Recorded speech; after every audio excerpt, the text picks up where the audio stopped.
दत्तात्रय पाटील इयत्ता 6वी शिकते.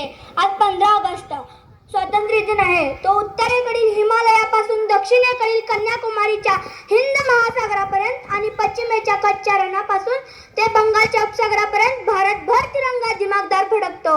आजच्या दिवशी 1947 मध्ये आपल्या मातृभूमीच्या गुलामगिरीच्या बेड्या तुटल्या.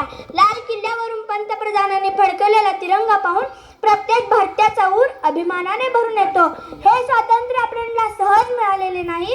त्यासाठी भगतसिंगांनी फाशी स्वीकारली, गांधीजींनी अहिंसेचा मार्ग दाखवला, लाखो माता भगिनींनी आपले कुंकू पुसले. तेव्हा कुठे हा आनंदाचा दिवस आपल्याला पाहायला मिळाला. आज आपण मोबाईल, इंटरनेट, शाळा, कॉलेज याचा आनंद घेतो ते त्यांच्या त्यागामुळेच. रक्ताने लिहिली स्वातंत्र्याची कहाणी, त्यागाने सजली मातेची जवानी. तिरंग्यासाठी दिले प्राण त्यांनी, आपण जपूया त्यांची निशाणी. खरे स्वातंत्र्य म्हणजे काय? स्वच्छ रस्ते, शिस्तीत वर्ग, मदत करणारा हात. खरं स्वातंत्र्य म्हणजे फक्त बोलण्याचा अधिकार नाही, तर चांगले वागण्याची जबाबदारी आहे.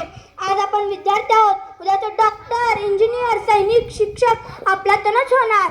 प्लास्टिक वापरू नका, झाडे लावा, पाणी वाचवा, हीच खरी देशसेवा. आज मी सर्वांना आव्हान करते की आज आपण एक संकल्प करू. देशासाठी मी काय करू शकते आणि मी काय करू शकतो. कारण देश बदलत नाही, आपण बदललो की देश आपोआप बदलतो. शेवटी एवढेच म्हणेन की तिरंगा उंच राहो, भारत प्रगती करो.